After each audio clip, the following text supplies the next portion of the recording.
Hello बच्चों, let's read the following question. The graph between displacement and time for a particle moving with uniform acceleration is A or N. Question में क्या पूछा है कि displacement versus time graph है हमारे पास। किसका graph है? एक ऐसे पार्टिकल का जो यूनिफॉर्म एक्सेलेरेशन के साथ मूव कर रहा है, मींस उसका एक्सेलेरेशन कांस्टेंट है। तो ग्राफ कैसा होगा? Options are straight line with positive slope होगा, parabola, third ellipse and last option says straight line parallel to time axis. तो हमें बताना है किस तरीके का ग्राफ होगा।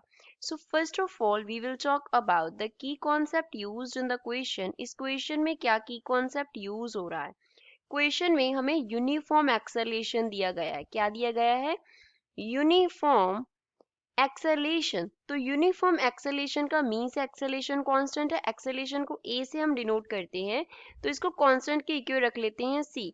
सी जो है वो यहाँ पे रिप्रेजेंट कर रहा है कांस्टेंट वैल्यू को। तो अब यूनिफॉर्म एक्सेलेरेशन है। एक्सेलेरेशन हमारे पास क्या होता है? Rate of change of velocity होता है।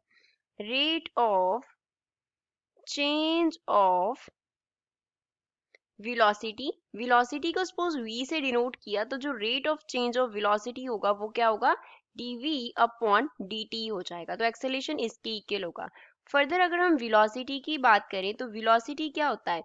वेलोसिटी होता है rate of change of displacement. Rate of change of displacement होता है। तो डिस्प्लेसमेंट को सपोज हम x से डिनोट कर लेते हैं, तो ये हमारे पास क्या हो जाएगा? रेट है तो d अपॉन dt लिखेंगे, dx अपॉन dt। t जो है दैट मीन्स टाइम को हम डिनोट कर रहे हैं, t इज टाइम। अब क्वेश्चन सॉल्व करते हैं। पहले हमने क्या लिखा? Acceleration is equals to a constant c।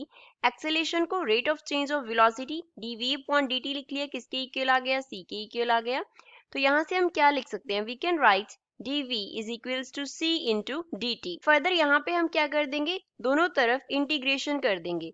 तो इंटीग्रेट करने के आफ्टर हमारे पास लेफ्ट हैंड साइड पे क्या आ जाएगा? v, that is integration of dv is equals to integration किसका हो जाएगा? c dt का, प्लस यहाँ पे क्या आ जाएगा? c1 आ जाएगा। c1 जो है वो क्या रिप्रेजेंट करता है? c1 here represents integration constant.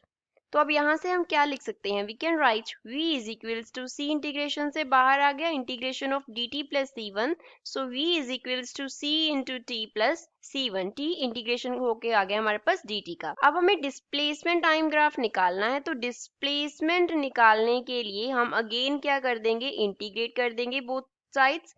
अब इंटीग्रेट करेंगे दोनों तरफ, तो हमारे पास क्या आएगा? पहले तो dv को क्या लिखेंगे?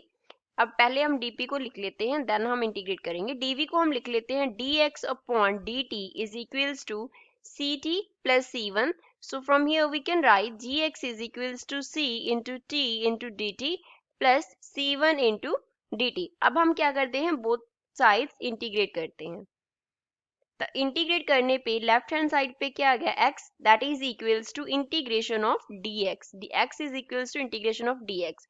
राइट हैंड साइड पे पहले तो c t dt का integration plus integration of c1 dt plus यहाँ पे c2 आ जाएगा। अब c2 जो है अगेन वो क्या रिप्रेजेंट कर रहा है?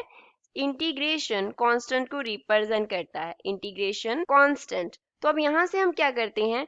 x क्या लिख सकते हैं? x will be equals to c, बाहर आ गया, t dt का इंटीग्रेशन, t का integration with respect to dt। तो अब यहाँ से c1 इंटीग्रेशन किसका रह गया? dt का, प्लस c2। तो यहाँ से हम क्या लिख सकते हैं? We can write x is equals to, first term में c है, t का इंटीग्रेशन करेंगे तो t स्क्वायर अपॉन 2 आ जाएगा। तो ये बन गया c t square upon 2 plus c1, साथ में क्या आ जाएगा? dt का इंटीग्रेशन हमें t देगा, तो c1 into t plus c2 as it is आ गया। नाउ वी कैन सी जो x है वो किसके साथ वेरी कर रहा है? x varies with square of t, t square के साथ वेरी कर रहा है। तो अगर x जो है वो t स्क्वायर के साथ वेरी करेगा, दैट मीन्स जो हमारे पास ग्राफ होगा that will be a parabola. कौन सा ग्राफ होगा? पैराबोला होगा। सो इस क्वेश्चन का फाइनल आंसर पैराबोला होगा। तो गिवन ऑप्शन में से बी इसका करेक्ट आंसर है। I hope you understood well. Thanks.